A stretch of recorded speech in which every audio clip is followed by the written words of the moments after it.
ہر طرح ہر طرف خوشبو اور سنہانا ماحول تھا، یعنی ہر طرف سے خوشبو ہی خوشبو آتی تھی اور بہت سہانا ماحول لگتا تھا۔ پھلوں کی اتنی کثرت تھی کہ رزق کی کوئی کمی نہیں تھی، اب خوب پیداوار ہوتی تھی، بہت پھل تھے، ہر چیز اگتی تھی، تو ان کو رزق کی کسی بھی قسم کی کوئی کمی نہیں تھی۔ کہا جاتا ہے کہ اس علاقے میں کوئی مچھر مکھی بھی نہیں تھے۔ ان کا علاقہ صرف خوبصورت اور ہرا بھرا ہی نہیں بلکہ ان کے لیے سفر میں بھی سہولیت تھی۔ سفر جو تھا اللہ تعالیٰ نے وہ بھی ان کے لیے آسان کیا ہوا تھا۔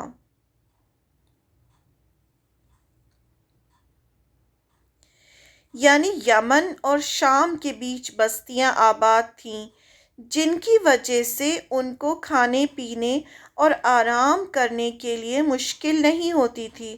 اب جیسے ہم سفر کرتے ہیں، اب یہاں سے تھوڑی دور جاتے ہیں، تھوڑی دور پھر کہیں اگر ہمیں ہوٹل مل جائے تو ہم وہاں رک جائیں گے، وہاں تھوڑا ریسٹ کریں گے، کھانا کھائیں گے، پھر آگے بڑھیں گے، تو ایزی ہوتا ہے سفر کرنا۔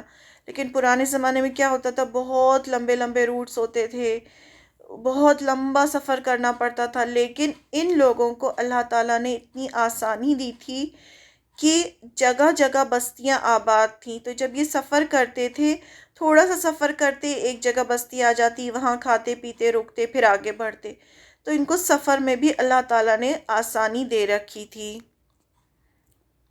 یعنی یمن اور شام کے بیچ بستیاں آباد تھیں جن کی وجہ سے ان کو کھانے پینے اور آرام کرنے کے لیے مشکل نہیں ہوتی تھی۔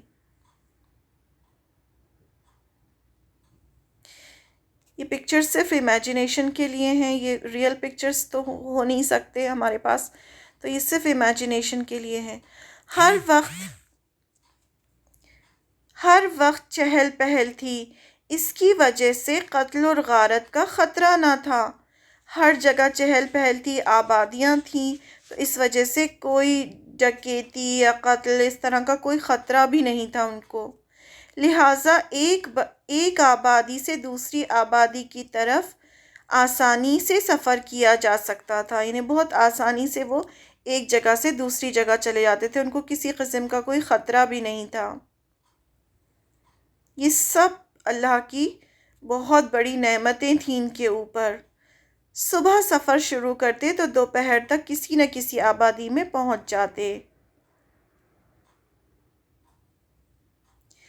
وہاں کھا پی کر آرام کرتے اور پھر وہاں سے سفر شروع کرتے تو پھر رات تک کسی نہ کسی آبادی میں پہنچ جاتے۔ جو ملکہ سبا تھی وہ بھی اسی جگہ کی تھی، لیکن اس کا زمانہ الگ تھا، اور یہ جہاں جب ہم پڑھ رہے ہیں اس کا زمانہ الگ ہے، لیکن یہ وہی جگہ تھی جہاں کی ملکہ سبا تھی جو سلیمان علیہ السلام کے قصے میں ہم نے پڑھا تھا۔ رب نے شکر ادا کرنے کا حکم دیا۔ جب اتنی نعمتیں اللہ تعالیٰ دیتے ہیں تو اللہ تعالیٰ ہم سے کیا ایکسپیکٹ کرتے ہیں، ہم سے کیا بدلہ چاہتے ہیں؟ وہ ہم سے صرف اتنا چاہتے ہیں کہ ہم شکر ادا کریں، اللہ تعالیٰ کے آگے جھک جائیں کہ ہاں اللہ تعالیٰ نے ہمیں اتنا کچھ دیا ہے، الحمدللہ کہیں، اللہ کی شکر گزاری کریں، عاجزی کریں، ہمبل ہو جائیں، جھک جائیں۔ لیکن انہوں نے کیا کیا؟ اللہ تعالیٰ نے انہیں ان نعمتوں کا شکر ادا کرنے کا حکم دیا۔ جب بھی نعمت ملتی ہے تو اس لیے سجدہ شکر کرنا چاہیے، فوراً سجدے میں گر جائیں، اللہ کا شکر ادا کریں کہ اللہ تعالیٰ نے اتنا دیا ہے۔ اگر ہم اللہ کی نعمتوں کو کاؤنٹ کرنا شروع کریں تو اللہ تعالیٰ قرآن مجید میں فرماتے ہیں کہ تم کاؤنٹ بھی نہیں کر سکتے، اتنی اللہ تعالیٰ نے نعمتیں دے رکھی ہیں ہمیں۔ اپنے رب، اللہ تعالیٰ نے فرمایا اپنے رب کا رزق کھاؤ اور اس کا شکر ادا کرو، انہیں اتنا تمہیں رزق دیا ہے، یہ تم خوب کھاؤ اچھے سے اور شکر ادا کرو بدلے میں۔ یہ پاکیزہ اور صاف ستھرا شہر ہے اور رب بھی معاف کرنے والا ہے، یعنی اتنا خوبصورت یہ شہر بھی تمہیں دیا ہے اور تمہارا رب بھی تمہیں بہت زیادہ معاف کرنے والا ہے، یعنی اللہ تعالیٰ کی کتنی رحمتیں ہیں تمہارے اوپر۔ بلدن طیبتن، پاکیزہ شہر، بلد یعنی شہر، طیبتن یعنی پاکیزہ، اس کو پاکیزہ شہر کہا گیا۔ اللہ سبحانہ وتعالیٰ نے نعمتوں کی ایسی بارش کر رکھی تھی کہ اس شہر کو بلدن طیبتن فرمایا، یعنی پاکیزہ شہر۔ بہت بڑی بات ہے یہ۔ ان کو نصیحت کی گئی تھی کہ اللہ کی نعمتوں پر غور کرو، جس نے تمہیں یہ خوبصورت علاقہ دیا اور اس میں ہر قسم کی پیداوار دی، یعنی اتنا خوبصورت علاقہ بھی ہے اور اتنی پیداوار بھی ہے، تم نے پانی کو جمع کر کے رکھا ہے، ہر چیز تمہیں دے رکھی ہے اللہ تعالیٰ نے، تو کیا بدلے میں چاہا اللہ تعالیٰ نے کہ اللہ کا شکر ادا کرو۔ You will never be great and ungrateful at the same time۔ آپ بہت بڑے انسان اور ناشکرے ایک ہی وقت میں نہیں ہو سکتے، یعنی آپ کو بڑا بننے کے لیے اللہ کی شکر گزاری کرنی ہوتی ہے۔ قوم سبا کی ناشکری۔ اب کیا ہوا، ایک کے بعد ایک جنریشنز گزرتی گئیں اور دھیرے دھیرے کر کے جب بچے آنکھ کھولتے ہیں اور انہیں ہر چیز ملتی ہے تو پھر اس چیز کی انہیں قدر نہیں ہوتی۔ تو اسی طرح سے جیسے جیسے جنریشن گزری، ان لوگوں نے ناشکری کرنی شروع کر دی، لیکن پھر بہت زیادہ خوشحالی نے ان کے اندر سے شکر چھین لیا۔ اللہ تعالیٰ نے ان کی اصلاح کے لیے ایک کے بعد ایک 13 پیغامبر بھیجے، ایک کے بعد ایک پیغامبر آئے اور ان کو سمجھایا۔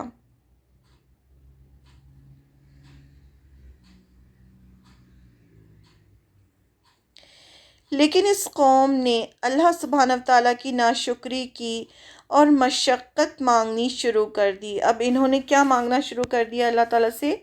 دعائیں کرنی شروع کی کہ جیسے آج بھی بہت سے لوگ آسان زندگی کی جگہ ایڈونچر چاہتے ہیں، ان کو اللہ تعالیٰ نے ہر چیز دے رکھی پھر بھی ان کو مزہ نہیں آتا زندگی سے، ان کو لگتا ہے نہیں کچھ مشکل ہونا چاہیے تھا، کچھ ایڈونچر ہونا چاہیے تھا ہماری زندگی میں، خود کو مشکل میں ڈالتے ہیں۔ تو انہوں نے بھی ویسے ہی کیا۔ Humans are ungrateful person and complainer will not be blessed۔ اللہ تعالیٰ ایسے لوگوں کو نہیں نوازتے پھر جو ناشکری کرتے ہیں۔ لہٰذا انہوں نے کہا، اے ہمارے رب، اب اللہ تعالیٰ سے کیا دعا کر رہے ہیں؟ ہمارے سفر دور دراز کر دے، یعنی ہمیں مزہ نہیں آتا سفر کرنے میں، اتنے جلدی جلدی سب بستیاں آ جاتی ہیں، ہمیں تو سفر کا مزہ ہی نہیں آتا، بستیاں ختم کر کے منزلوں کا فاصلہ بڑھا دیجئے، یعنی اگر ہم لمبے لمبے سفر کریں گے تبھی ہمیں پتہ چلے گا کہ ہم سفر کر رہے ہیں، یہ اتنے جلدی جلدی سب چیزیں آ جاتی ہیں تو یہ تو ہمیں اچھا مزہ نہیں آتا سفر کرنے میں۔ یعنی سفر میں جو آسانیاں تھیں اس کی جگہ مشکلیں مانگ لیں، ایک کے بعد ایک آبادیوں کی جگہ سنسان ویران جنگلات مانگنے لگے۔ گرمیوں میں دھوپ کی شدت اور سردیوں میں ٹھنڈی ہوائیں مانگنے لگے کہ ہمیں تو دھوپ بھی لگنی چاہیے، ہمیں پتہ تو چلنا چاہیے کہ ہم سفر کر رہے ہیں۔ راستے میں بھوک اور پیاس کی شدت مانگنے لگے۔ ابھی اللہ تعالیٰ نے کتنا نوازا تھا انہیں کہ جہاں جاتے تھے ان کو کھانا مل جاتا تھا، رہنے کی جگہ مل جاتی تھی، تو اس کی بجائے یہ مانگنے لگے کہ ہمیں تو دھوپ بھی ملنی چاہیے، پتہ تو چلنا چاہیے کہ ہم سفر کر رہے ہیں۔ اب قوم سبا پر عذاب، اب جب ان کی ناشکری بڑھی تو اب اللہ تعالیٰ کو بھی غصہ آیا اور ان پر عذاب آیا۔ کس شکل میں آیا عذاب؟ آسان زندگی کی جگہ مشکل زندگی طلب کرنے لگے۔ اس قوم کی ناشکری کی وجہ سے ان پر جو عذاب آیا وہ سیلاب کی شکل میں تھا۔ اب سیلاب کیسے آیا؟ وہ ڈیم جو ان کی خوشحالی کا سامان تھا، یہی ڈیم ان کی بربادی کا سبب بن گیا۔ یہ جو ڈیم تھا اس کو اللہ تعالیٰ نے توڑ دیا۔ وہ پانی جو ڈیم کے ذریعے ذخیرہ کیا گیا تھا اب سیلاب کی صورت میں تباہی پھیلا رہا تھا۔ پورا نظام ان کا جو ڈیم بنایا تھا انہوں نے وہ سب برباد ہو گیا، پورا ڈیم ان کا ٹوٹ گیا۔ جب ٹوٹا تو چاروں طرف پانی ہی پانی ہو گیا۔ وہ علاقہ جو جنت نظر آتے تھے جنگلی جھاڑیوں سے بھر گئے۔ اب جو پانی جو سب طرف بھرا تو یہ اللہ کا عذاب تھا کہ اللہ تعالیٰ نے وہ سارے جتنے باغ تھے خوبصورت پھلوں پھولوں کے باغ، وہ سارے کے سارے بدل کر اللہ تعالیٰ نے جو نئے باغ دیے وہ سب کانٹوں سے بھرے تھے اور جنگلی جھاڑیاں تھیں ان میں۔ اللہ نے باغوں کو ختم کر کے ان کی جگہ جھاڑیاں اللہ نے باغوں کو ختم کر دیا اور ان کی جگہ جھاڑیاں لگنے لگیں۔ یہ سب جو وہی زمین ہوتی ہے، لیکن اسی زمین سے آپ دیکھیں کانٹے والے پیڑ بھی اگتے ہیں اور پھل اور پھول بھی اگتے ہیں۔ تو یہ اللہ کی مرضی ہے، اللہ جو چاہے کرے، اس لیے ہر وقت اللہ سے ڈرنا چاہیے۔ اگر کچھ کھانے کے لیے بچ گیا تھا تو کچھ بیریوں کے درخت تھے جن پر بیریاں لگی ہوئی تھیں۔ صرف کھانے کے لیے جو بچیں وہ بیریوں کے درخت تھے جو کانٹے دار تھے، وہ بس بچے۔ باقی سارے پھل پھول کے جتنے بھی درخت تھے سب ختم ہو کر ان کی جگہ جنگلی جھاڑیاں اور کیکٹس اور جتنے بھی کانٹے دار پیڑ ہیں وہ سب اگائے۔ اس قوم نے شکر کے بجائے مشکل زندگی کو پسند کیا، اللہ تعالیٰ نے ان کی خوشحالی کو فسانہ بنا دیا۔ فسانہ انہیں سٹوری بنا دیا، اب سٹوری بن گئے یہ سب کے لیے۔ جب نعمت کا زوال شروع ہوا تو یہ قوم اپنا وطن چھوڑ چھوڑ کر عرب کے الگ الگ علاقوں میں چلے گئے۔ اب یہ جب اس طرح سے فلڈ آیا اور اس طرح سے جب یہ پورے باغ ختم ہو گئے تو یہ پوری قوم جو تھی پورے عرب میں پھیل گئی، یہاں تک کہ سبا نام کی کوئی قوم اس دنیا میں باقی ہی نہ رہی، صرف اس کا ذکر فسانوں میں رہ گیا، صرف ایک سٹوری بن گئے، وہ پوری کی پوری قوم ہی ختم ہو گئی۔ آج بھی اہل عرب جب کسی گروہ کے انتشار یعنی اس کے بکھرنے کا ذکر کرتے ہیں تو کہتے ہیں وہ تو ایسے بکھر گئے جیسے سبا کی قوم بکھری تھی، یعنی آج بھی ان کا اگزامپل دیا جاتا ہے کہ وہ لوگ ایسے بکھر گئے جیسے سبا کی قوم بکھری تھی، اس طرح سے ان کو یاد کیا جاتا ہے کیونکہ وہاں رہنے کی اب کوئی گنجائش ہی نہیں تھی لوگوں کے لیے، کیسے رہتے وہ جھاڑیوں میں اور نہ کوئی چیز اگ رہی تھی، تو اس وجہ سے سب اپنا جو اتنی خوبصورت جگہ تھی اسے چھوڑ کے چاروں طرف چلے گئے، تو وہ بکھر گئے، اللہ تعالیٰ نے اس طرح سے ان کو برباد کر دیا۔ اس پورے قصے میں ہمارے لیے سیکھنے کی بات یہ ہے، کیا ہے سیکھنے کی بات اس سے؟ کہ ہمیں ناشکری نہیں کرنا چاہیے، ہم اللہ کی دی ہوئی ہر نعمت پر ہر وقت اللہ کا شکر ادا کریں، ہمیشہ چھوٹی چھوٹی نعمت پر اللہ کا شکر ادا کرنا چاہیے۔ شکر ادا کرنے سے نعمت میں اضافہ ہوتا ہے، نعمت بڑھ جاتی ہے۔ جب ہم اللہ کا شکر ادا کرتے ہیں تو اللہ تعالیٰ پھر ہمیں اور دیتے ہیں اور نعمت کی حفاظت بھی ہوتی ہے۔ اگر ہم چاہتے ہیں کہ اللہ کی نعمت کی حفاظت ہو تو ہمیں اللہ کا شکر ادا کرنا چاہیے۔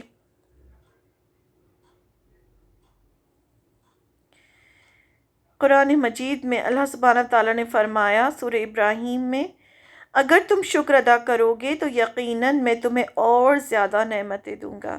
یہ اللہ کے ورڈز ہیں کہ اللہ تعالیٰ فرماتے ہیں کہ اگر تم شکر ادا کرو گے تو میں تمہیں اور نعمتیں دوں گا۔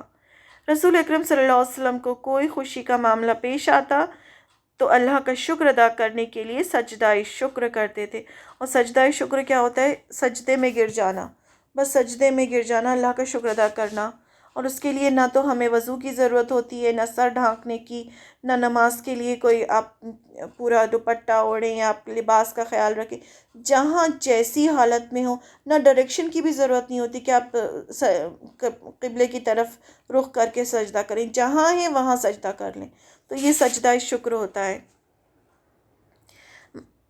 رسول اکرم صلی اللہ علیہ وسلم ہر نماز کے بعد آپ نے شکر کی وصیت فرمائی کہ اس طرح سے پڑھا کرو۔ معاذ بن جبل رضی اللہ عنہ کہتے ہیں کہ رسول اکرم صلی اللہ علیہ وسلم مجھ سے ملے اور فرمایا، اے معاذ، میں بلا شبہ تجھ سے محبت کرتا ہوں۔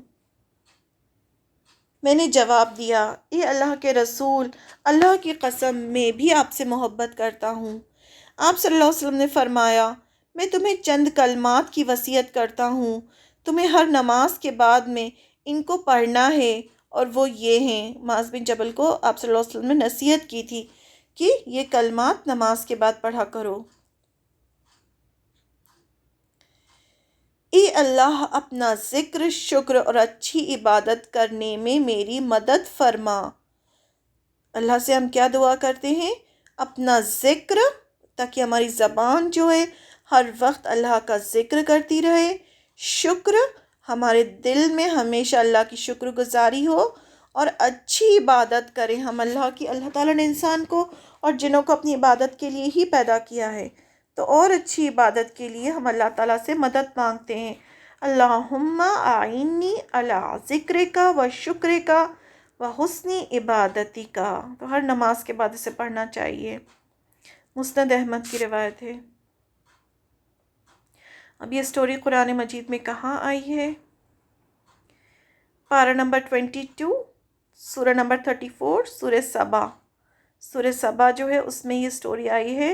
اسی سٹوری سے سورہ کا نام سورہ سبا ہے. آیت نمبر 15 سے 21 میں. اعوذ باللہ من الشیطان الرجیم، بسم اللہ الرحمن الرحیم. لقد البتہ تحقیق کانا تھی، لسبائن سبا کے لیے، فی مسکنہم ان کے گھروں میں، آیتن ایک نشانی، ان کے گھروں میں سبا کے لیے ایک نشانی تھی. جنتانی دو باغ، این یمینی دائیں طرف، و شمالی اور بائیں طرف. کلو اللہ تعالیٰ نے فرمایا کلو کھاؤ، میں رزقی رزق میں سے، ربکم اپنے رب کی، وشکرو اور شکر کرو، لہو اس کا رزق کھاؤ اور شکر کرو. یہ حکم دیا تھا اللہ تعالیٰ نے انہیں.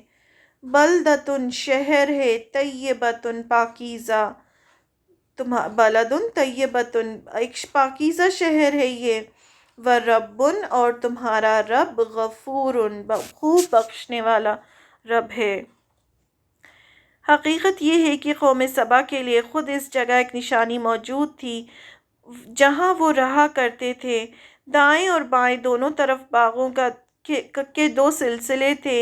اپنے پروردگار کا دیا ہوا رزق کھاؤ اور اس کا شکر کرو. ایک تو شہر بہترین، دوسرے پروردگار بخشنے والا. آیت نمبر 16. فَأَعْرَضُوا پھر وہ منہ موڑ گئے. فَأَرْسَلْنَا تو بھیجا ہم نے، علیہم ان پر، سیلا عذاب،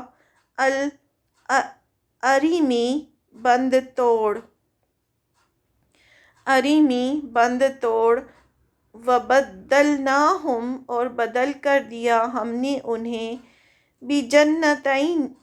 بجنتیہم بدلے ان دو باغوں کے، جنتینی دو باغ، ذواتی اکل خمط بدمزہ پھلوں والے، وعسل اور جھاؤ کے درخت، وشیء اور کچھ، من سدر بیری کے درخت، قلیل تھوڑے سے بیری کے درخت، جھاؤ کے درخت اور بدمزہ پھلوں کے درخت سے بدل دیا اسے.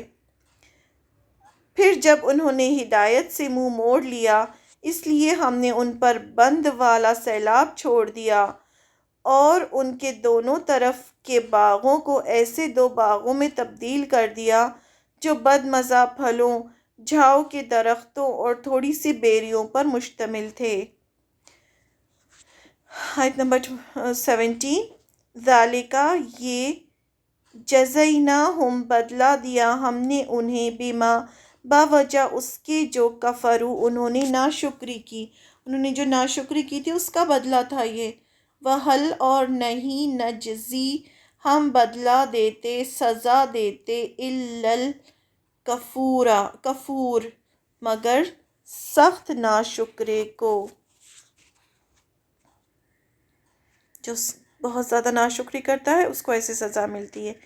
یہ سزا ہم نے ان کو اس لیے دی کہ انہوں نے ناشکری کی روش اختیار کی تھی، اور ایسی سزا ہم کسی اور کو نہیں، بڑے بڑے ناشکروں ہی کو دیا کرتے ہیں. آیت نمبر 18.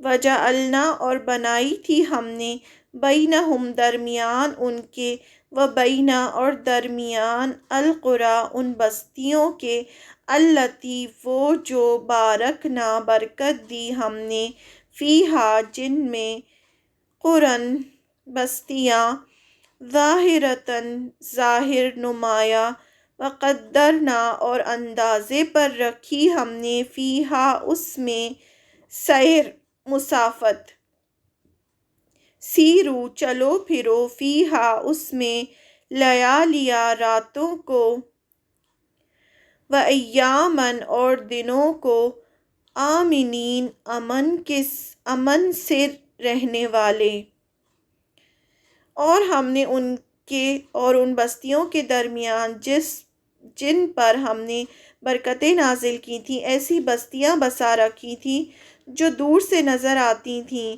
اور ان میں سفر کو ناپے تلے مرحلوں میں بانٹ دیا تھا، اور کہا تھا کہ ان بستیوں کے درمیان رات ہو یا دن امن اور امان کے ساتھ سفر کرو۔ یہ بھی اللہ کی بہت بڑی رحمت ہوتی ہے کہ انسان سفر اتنے امن کے ساتھ کر لے، امن ہو زندگی میں، امن ہو شہر میں جس میں ہم رہتے ہیں، امن ہو سفر میں، امن یعنی سکون ہو، کوئی خطرہ نہ ہو۔ آیت نمبر 19، فقالو تو انہوں نے کہا، ربنا اے ہمارے رب، باعد دوری پیدا کر دے، بینا درمیان، اسفارنا ہمارے سفروں کے، وظلموا اور انہوں نے ظلم کیا، انفسہم اپنی جانوں پر، فجعلناہم تو بنا دیا ہم نے انہیں، احادیثا باتیں، افسانے بنا دیا ہم نے، ومزقناہم اور ریزہ ریزہ کر دیا ہم نے انہیں، کلا ہر طرح، ممزقن ریزہ ریزہ کرنا، انا یقیناً فی ذالک اس میں لآیات البتہ نشانیاں ہیں، لکلی واسطے ہر، صبارن بہت صبر کرنے والے، شکورن بہت شکر گزار کے لیے، بہت صبر کرنے والے اور شکر کرنے والے کے لیے اس میں نشانیاں ہیں۔ اس پر وہ کہنے لگے، ہمارے پروردگار ہمارے سفر کی منزلوں کے درمیان دور دور کے فاصلے پیدا کر دے، اور یوں انہوں نے اپنی جانوں پر ستم ڈھایا، جس کے نتیجے میں ہم نے انہیں افسانہ ہی افسانہ بنا دیا، اور انہیں ٹکڑے ٹکڑے کر کے بالکل تتر بتر کر دیا، یعنی ریزہ ریزہ کر دیا۔ یقیناً اس واقعے میں ہر اس شخص کے لیے بڑی نشانیاں ہیں جو صبر اور شکر کرنے والا ہو۔ آیت نمبر 20، وَلَقَدْ اور البتہ تحقیق، صدقہ سچ کر دکھایا، علیہم ان پر، ابلیس نے، ظنہ گمان اپنا، فاتبعوہ تو انہوں نے پیروی کی اس کی، الا سوائے، فریقاً ایک گروہ کے، من المؤمنین مومنوں میں سے۔ اب ابلیس نے کیا کہا تھا؟ جو اللہ تعالیٰ نے ابلیس کا ذکر کیا یہاں پر اس سٹوری کے بیچ میں ابلیس کا ذکر کیا کہ ابلیس نے جو گمان کیا تھا اس کو انہوں نے سچ کر دکھایا سوائے ایک گروپ کے، اور واقعی ان لوگوں کے معاملے میں ابلیس نے اپنا خیال صحیح پایا اور یہ اسی کے پیچھے چل پڑے، سوائے تھوڑے سے گروہ کے جو مومن تھے، تھوڑے سے لوگوں کے سوا یہ سب ابلیس کو فالو کر رہے تھے۔ کیا مطلب ہے اس کا؟ ابلیس نے جو آدم علیہ السلام کے وقت جو خیال ظاہر کیا تھا کہ میں آدم کی اولاد کو بہکاؤں گا، وہ اس قوم نے صحیح ثابت کر دیا، اور کچھ کو چھوڑ کر جو مومن تھے باقی سب شیطان کے بہکاوے میں آ کر اس کے پیچھے چل پڑے ہیں۔ کیا کہا تھا شیطان نے؟ شیطان نے کہا تھا ان کی اکثریت کو تو شکر گزار نہیں پائے گا۔ اس نے کہا تھا نا اللہ تعالیٰ سے کہ جو آدم کی اولاد ہے اس کی اکثریت جو ہوگی، میجورٹی جو ہوگی، وہ شکر گزار نہیں ہوگی، وہ گریٹفل نہیں ہوگی، وہ اللہ کا شکر ادا نہیں کرے گی۔ تو اس قوم نے اس چیز کو ثابت کر دیا شیطان کے پیچھے چل کر۔ آیت نمبر 21، وما اور نہیں کانا تھا، لہو اس کا، علیہم ان پر، من سلطان کوئی زور۔ اللہ تعالیٰ کہتے ہیں شیطان کا کوئی ان پر زور نہیں چل رہا تھا اس قوم پر، الا مگر، لنعلم تاکہ ہم جان لیں، من کون، یؤمنو ایمان لاتا ہے، بالآخرتی آخرت پر، ممن اس سے جو، ہوا وہ ہے، منہا اس کے بارے میں، فی شکن اللہ تعالیٰ چاہتے تھے کہ جان لے کہ کون آخرت کے بارے میں شک میں ہے اور کون اس پر ایمان لاتا ہے۔ وَرَبُّکَ اور رب آپ کا، علی اوپر، کلی ہر شیء چیز کے، حفیظ خوب نگہبان ہے، سب جاننے والا ہے۔ اور ابلیس کو ان پر کوئی زور حاصل نہیں تھا. ہمیں بھی ہمارے اوپر ابلیس جو ہے وہ زور نہیں چلا سکتا، وہ ہمیں صرف وسپر کر سکتا ہے کہ ہاں یہ کام کر لو، وہ کام کر لو. لیکن جب ہم اللہ کی نافرمانی کرنے لگتے ہیں تب وہ ہم پر حاوی ہو جاتا ہے کہ ہاں پھر ہم اس کے کنٹرول میں آ جاتے ہیں، پھر ہم اس کی آرمی کے آرمی جوائن کر لیتے ہیں. جب ہم شیطان کے بہکاوے میں آتے ہیں 1 بار 2 بار 3 بار، جب وہ دیکھتا ہے کہ ہاں یہ تو اللہ کی نافرمانی کر رہا ہے، تو وہ پھر ان نوئنگلی ہم اس کی آرمی جوائن کر لیتے ہیں اور ہمیں پتہ بھی نہیں چلتا. اللہ تعالیٰ نے کہا تھا نا تمہارے گھڑ سوار، تمہارے پیادے سب کو لے کر آؤ. تو اس کے گھڑ سوار پیادوں میں صرف جن نہیں ہوتے، انسان بھی ہوتے ہیں. انسان کا بھی ایک بہت بڑا گروپ ہوتا ہے جو کہ اس کے لیے کام کر رہا ہوتا ہے اور اسے پتہ بھی نہیں ہوتا ہے. اور ابلیس کو ان پر کوئی زور حاصل نہ تھا، مگر جو کچھ ہوا ہم نے اس کو بہکانے کی صلاحیت اس لیے دی تھی کہ اللہ تعالیٰ نے کیوں اس کو پاور دیا؟ اللہ نے ہی پاور دیا ہے نا اس کو، ہمارے ٹیسٹ کے لیے دیا ہے کہ ہم یہ دیکھنا چاہتے تھے کہ کون ہے جو آخرت پر ایمان لاتا ہے. سب کچھ جو ہے نا آخرت پر ایمان ہی ہے. ایمان کی جو 6 پلرز ہیں اس میں سے ایک ہے نا آخرت پر ایمان. جب انسان کو آخرت پر ایمان ہوگا تو وہ شکر گزاری بھی کرے گا، اللہ کی عبادت بھی کرے گا، کسی کا دل بھی نہیں دکھائے گا. لیکن جس کو آخرت پر یقین نہیں ہوگا وہ ناشکری بھی کرے گا، وہ لوگوں کو پریشان بھی کرے گا، لوگوں کے دل بھی دکھائے گا، عبادت بھی نہیں کرے گا، نافرمانی بھی کرے گا، گناہ بھی کرے گا، سب غلط کام کرے گا جس کو آخرت پر یقین نہیں ہوگا. تو یہ سب ٹیسٹ اللہ تعالیٰ ہمارا ٹیسٹ لیتے ہیں تاکہ اللہ تعالیٰ ہمیں چیک کرے کہ کون ہے جو آخرت پر یقین کرتا ہے اور کون ہے جو اس کے بارے میں شک میں پڑا ہوا ہے. یعنی کس کو شک ہے آخرت کے بارے میں. اور تمہارا پروردگار ہر چیز پر نگران ہے. اللہ تعالیٰ فرماتے ہیں شیطان کو ہم نے کوئی ایسی طاقت نہیں دی کہ وہ انسانوں پر زبردستی مسلط ہو کر ان کو نافرمانی پر مجبور کر دیتا. اسے تو صرف بہکانے کی صلاحیت دی تھی جس سے دل میں گناہ کی خواہش ضرور پیدا ہوتی ہے، مگر کوئی شخص گناہ اور نافرمانی پر مجبور نہیں ہو سکتا. وہ مجبور نہیں کر سکتا کہ نہیں تم یہ کام کرو ہی، وہ مجبور نہیں کر سکتا، وہ صرف وسپر کر سکتا ہے، ہمیں بہکا سکتا ہے. اب ہم یوٹیوب کھولتے ہیں، ہمارے سامنے کتنے سارے ویڈیوز آتے ہیں، تو وہ ہمیں وسپر کر سکتا ہے کہ ہاں یہ دیکھ لو، وہ دیکھ لو، لیکن وہ ہمیں مجبور نہیں کر سکتا. انگلیاں تو ہمیں ہی چلانی ہوں گی نا اسے دیکھنے کے لیے. تو اس کے اندر اتنی طاقت نہیں ہے کہ ہماری انگلی پکڑ کے انگلی چلا دے. چلانا تو ہمیں ہے لیکن وہ ہمیں صرف بہکا سکتا ہے. اور اگر ہم اس کی بات مان لیں گے تو ہم اس کے راستے پہ چلیں گے، اس کے پیچھے چلیں گے. یہ بہکانے کی طاقت بھی شیطان کو اس لیے دی ہے تاکہ اس کے ذریعے انسان کی آزمائش بھی ہو سکے کہ کون ہے جو آخرت کی زندگی کو نظر میں رکھ کر شیطان کی بات نہیں سنتا ہے اور کون ہے جو آخرت کو بھول کر اس کی بات مانتا ہے اور اس کے پیچھے چلتا ہے. تو یہ سب اللہ نے ٹیسٹ کے لیے رکھا ہے. اگر ہم یہ سٹوری اچھی طرح سمجھ لیں گے تو ہماری قرآن مجید کی 7 آیتیں ختم ہو جائیں گی انشاءاللہ. سبحانک اللہم و بحمدک نشہد ان لا الہ الا انت نستغفرک و نتوب الیک. السلام علیکم ورحمۃ اللہ وبرکاتہ.